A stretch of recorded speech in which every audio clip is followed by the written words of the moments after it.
정권을 뺏긴 것이 아니라 나라를 빼앗겼습니다. 경술국지 113주년에 시일야 방성 대곡을 외치며 제2의 독립투쟁의 깃발을 듭시다. 2021년 8월 15일 78년 만에 대한독립군 총사령관 홍범도 장군의 유해가 카자흐스탄에서 고국으로 돌아왔습니다. 홍범도 장군을 모시게 되어 영광입니다. 지금부터 대한민국 공군이 안전하게 모시겠습니다. 대한민국 전투기 조종사의 목소리가 대한민국 상공에 울려 퍼질 때 모든 국민들은 가슴이 벅차 눈물을 흘렸습니다. 1868년 평양에서 머슴의 아들로 태어나 일주일 만에 어머니가 돌아가시고 9살 때 아버지마저 돌아가셔서 천혜의 고아가 되으셨던 홍범도 장군. 머슴으로 노동자로 살다가 포수가 되어 생계를 이어가면서도 나라를 지키겠다는 애국심으로 1905년 을사늑약에 분노하여 의병투쟁을 시작했습니다. 나라의 공목을 먹던 이완용, 송명준 등 을사오족과 고관 대작들이 대부분 일제의 나라를 넘길 때 나라로부터 아무런 혜택도 받지 못하고 머슴과 노동자로 천대받던 홍범도 장군이 조국을 지키고자 총을 들었습니다. 하늘을 나는 백두산 호랑이 홍범도 장군, 일본군의 간담을 서늘하게 한 독립군 대장, 장군의 아내 이옥녀도 투옥되어 고문으로 사망하고 홍영순, 홍영환 두 아들도 의병투쟁으로 전사했습니다. 부동시라는 석연치 않는 이유로 군대를 기피한 윤석열 대통령과 자신의 병역을 기피하고 아들들도 병역을 기피한 우리나라의 수많은 고관 대작들이 발끝도 못 따라갈 애국자 홍범도 장군과 그 가족입니다. 이렇게 전 가족이 항일투쟁하다 목숨을 잃어도 굴하지 않고 모장투쟁을 주도한 홍범도 장군은 살아있는 전설이고 우리나라를 지켜나갈 육군 사관생도가 배우고 따라야 할 모범입니다. 1920년 보동전투 대한독립군 무장투쟁으로 이룬 최초의 승리로 독립군 사명전사의 러일전쟁에 승리한 세계 최강의 일본 관동군 정규육군 157명을 사살한 위대한 승리였습니다. 이어지는 청산리 전투에서는 김자진 장군과 함께 일본 사단급 부대와 전투를 벌여 독립군 60명 전사의 일본군 1200명을 사살했습니다. 청산리 전투에서 괴멸적 타격을 입었던 일본군 사단은 훗날 전투력 복원을 위해 본토로 철수할 수밖에 없었습니다. 우리 할머니 어머니들이 금가락지 금비연을 모아 체코슬로바키아 군대로부터 산 모신나강 소총과 기관총이 그리고 신흥무관학교가 있었기 때문에 가능한 승리였습니다. 빛나는 승리의 주역 홍범도 장군이었습니다.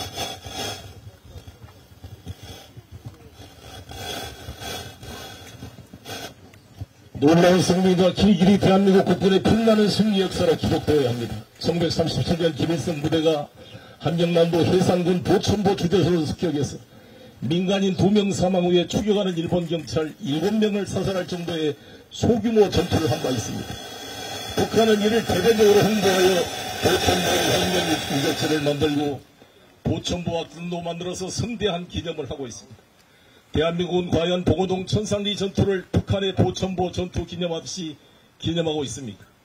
보천보 전투와는 비교가 되지 않은 어마어마한 승리를 이룬 봉오동 천산리 전투의 주역 홍범도 장군을 북한에서 모시기 전에 대한민국에서 모시고 육군사관학교에 형상을 세운 것은 대한민국의 외교적 성과입니다. 조국을 지키는 우리 사관학교 생도들에게 귀감이 되는 천군인 참 애국자입니다. 그런데 친일 반민족적인 윤석열 정권과 영혼이 없는 이종섭 국방부 장관이 일제강점기에 자발적으로 만주 군관 간부 교육을 받고 일본 괴뢰국의 장교가 되어 간도 특설대로 독립군을 토벌하러 다녔던 백선엽이 6.25 때 공이 있다고 하여 홍범도 장군을 몰아내고 백선엽의 흉상을 세운다고 합니다. 소련 공산당 가입한 전력 때문이라고 합니다. 박정희 대통령 때 1926년 훈장이 수여되고 박근혜 정부 때 홍범도 잠수함이 침수되었는데 윤석열 정권은 박근혜 대통령을 구속시킨 사람답게 박정희 대통령의 유산을 정면으로 부정하고 있습니다. 민족을 배반하고 독립군을 때려잡는 일본 제국주의의 추구가 됐던 경력은 문제가 없다는 것입니까? 1927년 나이 60이 되어 소련 땅에서 독립투쟁을 위한 생존과 부하들을 먹여 살리려는 집단 농장 운영을 위해 소련 공산당에 가입한 것이 일제의 앞잡이가 되어 민족을 대신한 행위보다 더 큰 잘못이란 말인가요? 소련 공산당 스탈린의 탄압으로 37년 카자흐스탄으로 강제 이주되어 고려극장 수위로 어렵게 노후를 보내다가 광복을 보지 못하고 1943년 돌아가신 애국결사에게 무슨 죄가 있다는 말입니까? 국립현충원에 수많은 친일 반민족 행자들이 안장되어 있는 기가 막힌 현실에서 대한민국 독립군 총대장을 육사에 모시지 못한다면 이 육사가 신흥무관학교 광복군의 후예가 아니라 만주군단학교, 일본 육사, 미국 웨스트포인트 지부가 된단 말입니까? 이종섭 장관 육사 생도 시절에 독립군가를 부르며 광복군의 도를 잇겠다고 다짐했던 맹세는 까맣게 잊었습니까? 해양 속에 오염원도 추출하여 바다를 지켜야 할 판에 130만 톤의 엄청난 핵 오염수를 인류 전체의 생명줄인 바다에 투척하는 것을 반대하기는커녕 국가 예산을 들여 홍보하고 있는 정신나간 윤석열 정권, 일본 항의 때문에 독도 수역 방어를 위한 해군 훈련을 취소한 국방부, 동해를 일본해라고 명명해도 항의조차 못하고 5.12 관함식에 아무런 문제제기 없이 참여하는 국방부, 해병대 최수근 상병의 억울한 죽음을 원칙대로 수사한 박정훈 대령을 오히려 수사하고 있는 이 미친 국방부, 이제 민족의 영웅 독립군 총대장 흉상을 제거하려는 국방부는 윤석열 대통령의 지시 없이는 아무것도 못하는 이해할 수 없는 행위를 하고 있는 것입니다. 최근 윤석열 정권 행태는 1905년 울산의학 전후의 일진회와 모습이 다를 바 없습니다. 나라의 자주와 민주주의 자유를 위해 한 번도 자기를 희생해 본 적이 없는 검찰 범죄 카르텔 전체주의 세력들에 대한 심판이 날에 다가오고 있습니다.